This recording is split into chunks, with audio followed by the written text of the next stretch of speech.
It's Tai Chi Chuan is the Mandarin. In Cantonese, they call it Tai Git Kun, but it's no longer treated as a martial arts as such.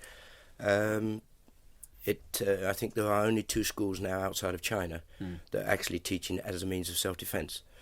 But the whole form of Tai Chi Chuan is built up really for now inner awareness, consciousness, concentration, balance, and So it's so light yeah, and gentle. yeah, in that sense, it relates to things like yoga and so on. Yes, probably more so because Tai Chi Chuan has 8 sections. A lot of people only think the form is Tai Chi Chuan. This is wrong. If anybody's just teaching a form, then they're not teaching Tai Chi Chuan. They're only teaching a segment. There are 8 sections that make up the whole form, which is purely for concentration, getting muscle changes in the body that enables you to have the channels of the body open, keeping you very loose and supple. It's so light and gentle that anybody of any age, from the youngest of 3 years of age up to people of 80 or 90, can do it. But it's physical and mental. Yes. And does it have this philosophy that most of the other Chinese Oriental arts Oh, have? yes. Very deep philosophy. As a matter of fact, A whole approach to life. yes. As a matter of fact, the 8 basic stances, there are 13 now, but original there were 8. Were These are physical stances you're talking about. yes, Yeah. like physical, taken after the names of animals. Came into being some 6,000 years before Christ, 8,000 years ago, and were formulated by the Taoists.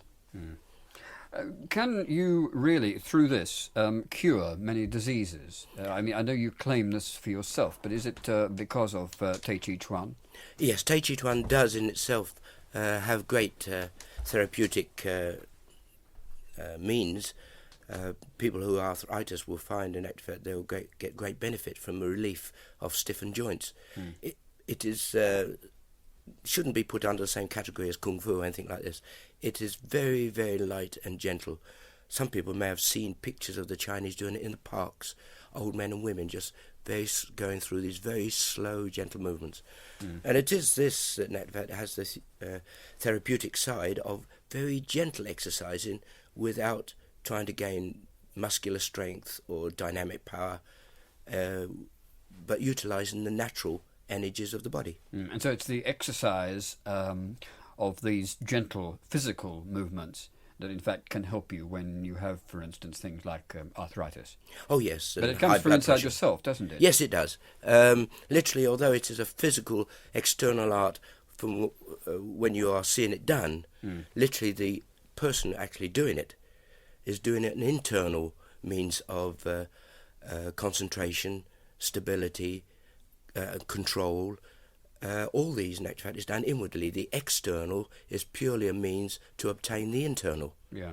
And if people look at it like that way, then they'll realise that it's not just a physical art. How did you come across it? It's rather curious, by a very strange coincidence, probably another Chinese fairy tale, really. When I left Dr. Menard Holmes at 14 years of age, I became a page boy in Earl's Court in a nursing home. And I used to go over to Hyde Park and have a kick around on my day off on Sundays. And I happened to be playing with my ball when my ball actually hit the back of the head of a gentleman sitting on a park bench.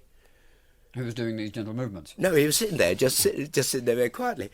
And I went over to retrieve my ball, and I came up to the front of him to apologise, and I saw he was Chinese. And we got talking, and he was an importer-exporter, very much alone. He had no family. And I was, of course, naturally an orphan, had no family of my own.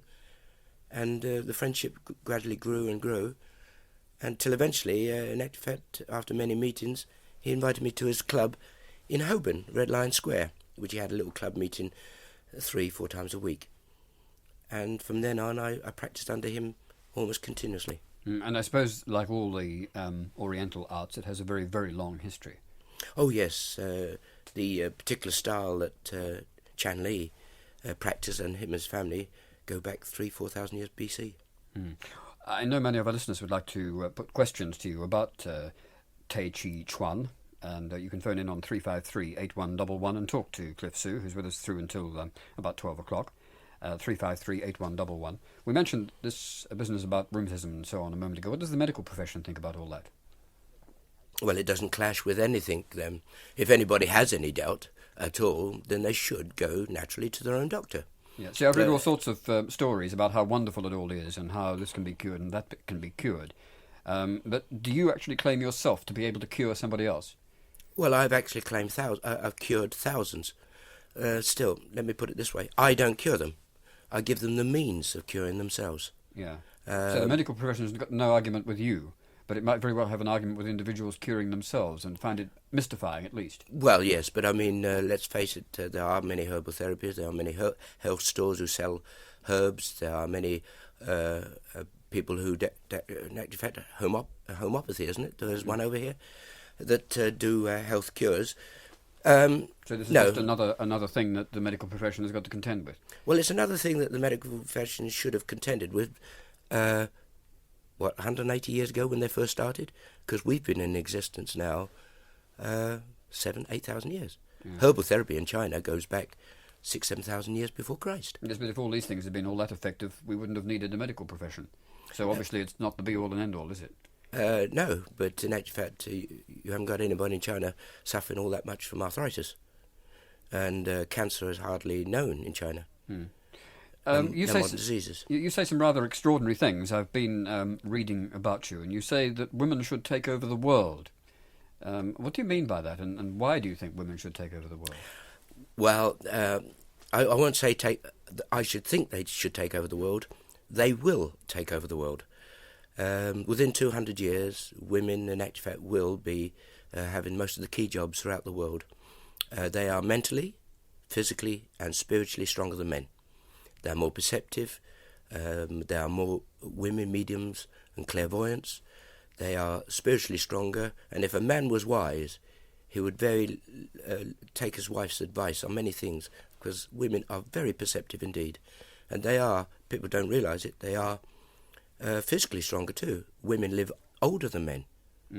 Why do you think then for so long that there has been this assumption that man is the stronger? Well, is it women being strong have let men think that? Well, after all, women is the finest example, really, of how to never to run away and yet to be caught when they want to be. Man couldn't do that. He could run as fast as he liked, but a woman still catch him. But no, this is true. It goes deeper than this. It's spiritual as well as physical. That women are born, and I don't know if any of our listeners believe in reincarnation, but in actual fact, women do reincarnate less than men. Men reincarnate about 7 times on an average. Women reincarnate 6 times on an average. What's the significance of that then? That they are spiritually stronger. They attain spiritual growth much quicker than we do. I see. They don't need to be reborn again to come back as many times as we do. No, that's true. And therefore, so reincarnation is a process towards spiritual birth. Growth, yeah. Yes. It is growth. If one looks at one's spiritual life, it's just like going through childhood, juniorhood, teenage, adulthood, then senior adulthood, and so forth, of stages. And this is how we attain spiritual growth. Has women's superiority got anything to do with the fact that it is the woman who bears the human being, bears the child? Well, it is very true, because you have the greatest harmony, literally, when a woman who is yin bears a boy who is yang. And no greater harmony could be there when you get a balance of a man and woman being joined. But of course, the woman, mother and son. Mother and son. Yes. Let's look further at reincarnation. I've always found it fascinating because it's not something you can prove, really, is it? No. One has to live spiritually. And it applies to most spiritual things, of course. They're very difficult to prove, aren't they? Yeah, but one doesn't have to prove them. You see, let's face it, all right, we are asked to believe that there is God in existence. Now, we all believe this. We call it the Supreme Spirit. You may call it God. But this Spirit exists, and we're asked to believe it.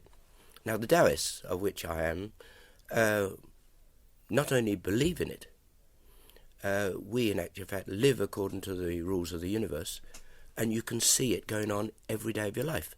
God walks the streets with us. if we only become more aware of it, more conscious of it.